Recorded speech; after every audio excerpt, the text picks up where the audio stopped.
नमस्कार, मैं राजेंद्र बारस्कर आप लोगों को हेलुसिनेशन के बारे में बताने वाला हूँ। मतलब कि विभ्रम। विभ्रम क्या होता है? हेलुसिनेशन वह होता है जिसमें कि व्यक्ति को जो चीज़ें नहीं होती हैं वो चीज़ें उसको दिखती हैं, सुनाई देती हैं, महसूस होती है, स्वाद आता है, ये सब चीज़ें होती हैं। उसके संवेदनाओं के द्वारा उसको वो चीज़ों का एहसास होता है और वो वास्तव में होती है, नहीं होती है, उससे वो रिलेट करता है, जो कि उसको हेलुसिनेशन होता है। इसमें मेन मुख्यतः ये होता है कि वो चीज़ें होती नहीं हैं जो अन्य लोगों को नहीं दिखती हैं, वो उसको दिखता है, यही हेलुसिनेशन होता है। ये हेलुसिनेशन होता है। हेलुसिनेशन क्यों होता है? हेलुसिनेशन इसलिए होता है कि हमारे ब्रेन के अंदर किसी भी प्रकार के केमिकल प्रॉब्लम्स होती है। जो ब्रेन में केमिकल्स होते हैं, थॉट्स में, विजन में, बहुत सारी चीज़ों हमारे ब्रेन के अंदर केमिकल प्रॉब्लम होते हैं, जिसके कारण कि उनको मेंटल स्टेटस प्रॉब्लम होने लगता है और वो होने के कारण उनमें इलनेस आने लगती है, मेंटल इलनेस आने लगती है, जिसके कारण कि उन्हें हेलुसिनेशन होने लगता है। हेलुसिनेशन कैसे कैसे होता है? एक तो सबसे पहले होता है कि उनको विजन से, मतलब देख कर, मतलब कि उनको ये लगता है कि वहाँ पे कोई व्यक्ति खड़ा है, वो मुझे देख रहा है। वो एक तो वाला हेलुसिनेशन होता है, दिखने वाला। दूसरा होता है सुनने वाला। कई बार उनको ये लगता है कि उन्हें कोई टॉर्चर कर रहा है, गाली दे रहा है, या उनके बारे में कोई बात कर रहा है, या उनके ऊपर कोई अटैक होने वाला है। ये सब चीज़ें उनको सुनाई देता है। ये दूसरा चीज़ होता है। तीसरा होता है टेस्ट। टेस्ट में स्वाद में ये होता है कि उनको कई बार ये होता है कि कोई चीज़ कोई खा रहा है तो उसमें बहुत बदबू आने लगेगी, या स्वाद गंदा आने लगता है, या उनको कड़वा खट्टा अलग से स्वाद आने लगता है जीभ के द्वारा, वो उनके ब्रेन में मैसेज जाने लगता है। ये भी एक प्रॉब्लम होती है। उसके बाद में होता है स्मेल या गंध। कई बार उनको बहुत अच्छी खुशबू आती है, कई बार उनको बहुत गंदी बदबू आती है। ये भी उनके लिए एक प्रॉब्लमेटिक होता है, जो हेलुसिनेशन होता है। इसके बाद में होता है कि टच के द्वारा उनको लगता है कि किसी ने मुझे छुआ, किसी ने मुझे हाथ लगाया। ये बहुत सारी चीज़ें उनमें होने लगती हैं। उसके बाद में उनको ये भी होता है कि कॉग्निशन, उनको ये लगता है कि मुझे कोई आके मारेगा, पकड़ेगा, अटैक करेगा। ये उनके दिमाग में थॉट्स आने लगते हैं। ये भी उनमें एक प्रॉब्लम होने लगती है। एक तो ये एक इनका बहुत सारे मीडियम है जिनको उनको हेलुशन होने लगता है। हेलुशन से क्या क्या होता है?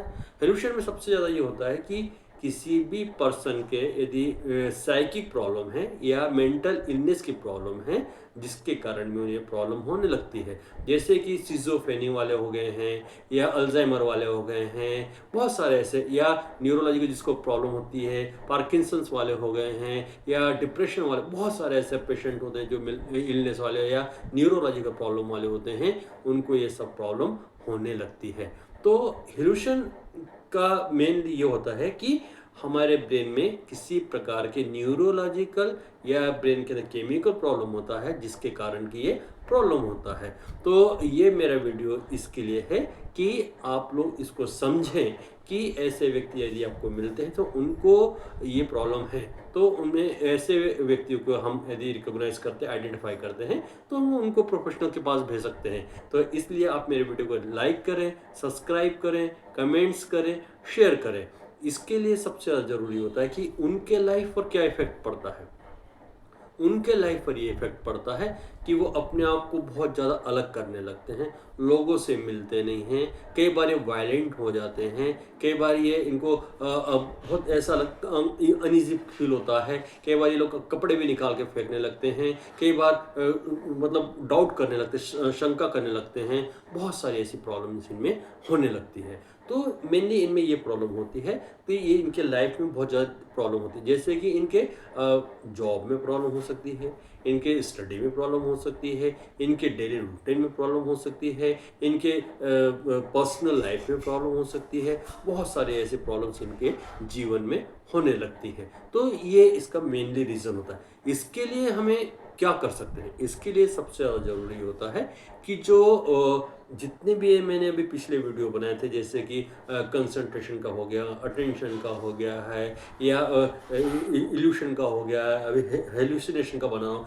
इन सब में हमें जो प्रोफेशनल की रिक्वायरमेंट होती है, मेडिकल प्रोफेशनल की सबसे ज़्यादा रिक्वायरमेंट होती है। एक तो होता है कि न्यूरोफिजिशियन की सबसे ज़्यादा रिक्वायरमेंट होती है। न्यूरोफिजिशियन बहुत ज़्यादा इसका रोल होता है, वो इसमें काम कर पाते हैं। आपने देखा होगा कई बार कि जो एडिक्ट होते हैं, ड्रग एडिक्ट होते हैं या एल्कोहलिक होते हैं, किसी प्रकार कोई नशा करता है, उनमें भी बहुत ज़्यादा प्रॉब्लम ये देखने में आती है, या उनके थॉट से बहुत ज़्यादा प्रॉब्लम्स आने लगती है। तो हमें ये देखना पड़ता है कि इन लोगों के लिए सबसे ज़्यादा ज़रूरत है साइकेट्रिस्ट की रिक्वायरमेंट होती है, मेडिकल प्रैक्टिशनर मतलब उनकी रिक्वायरमेंट, इनको ऐसे सेंटर की रिक्वायरमेंट होती है जहाँ पे उनको उनका ट्रीटमेंट किया जा सकता है। इसके बाद में हमें ऐसे जो प्रोफेशनल हैं, जो उनको हम साइकोलॉजिस्ट जो होते हैं, क्लिनिकल साइकोलॉजिस्ट हो गए हैं, उनकी टीम वर्क है, टीम के द्वारा उनमें बहुत सारी इम्प्रूवमेंट किया जा सकता है। तो हमें ये सब चीज़ें देखने में आती है। इसके लिए हमें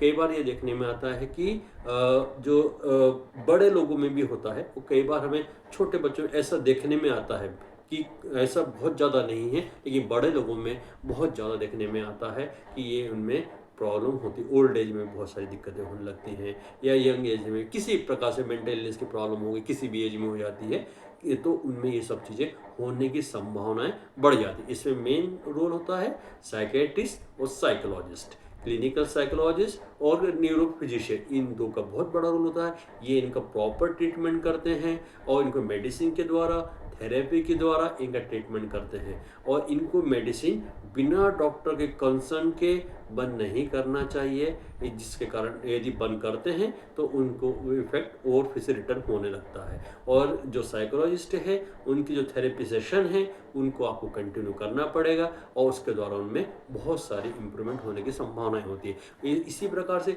इन्वायरमेंट का सपोर्ट बहुत ज़्यादा ज़रूरी है, फैमिली का सपोर्ट बहुत ज़्यादा ज़रूरी है, उनके फ्रेंड्स, जो पर्सन होता है, इफेक्टेड पर्सन है, या उसको जो फ्रेंड सर्कल है उसका सपोर्ट हो, मतलब कुल मिला के उसमें जितने भी उसको सपोर्टिंग या अप्रोचेबल पर्सन होते हैं, उन सब का सपोर्ट उसको बहुत ज़्यादा ज़रूरी है। तब उसमें इम्प्रूवमेंट आता है और बहुत जल्दी आ जाता है। यदि जल्दी मतलब है तो उसमें क्रोनिक हो जाता है, उनमें लॉन्ग टाइम के लिए उनमें ये ट्रीटमेंट की ज़रूरत चलती है और लंबे समय तक चलती है। इसी कारण से उनमें बहुत सारा ये प्रॉब्लम, कई बार हमने देखा है कि इनमें डिप्रेशन भी आने के कारण ये लोग सुसाइड अटेम्प्ट भी करने लगते हैं। तो हमें इन लोगों के ऊपर बहुत ज़्यादा नज़र रखनी पड़ती है, ध्यान देना पड़ता है और हमें इनके साथ में काम करना पड़ता है, क्योंकि इन लोग को शक की भी समस्याएं होती हैं। कई बार ये लोग खाना नहीं खाएंगे तो किसी का दिया नहीं खाएंगे, बहुत सारे ऐसी चीज़ें इनमें होती है। तो ये हमें देखना पड़ता है,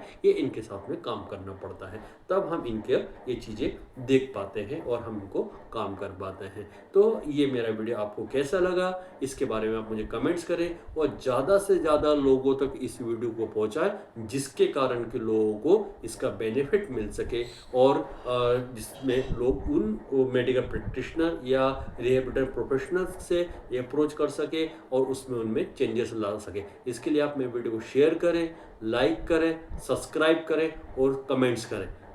थैंक यू।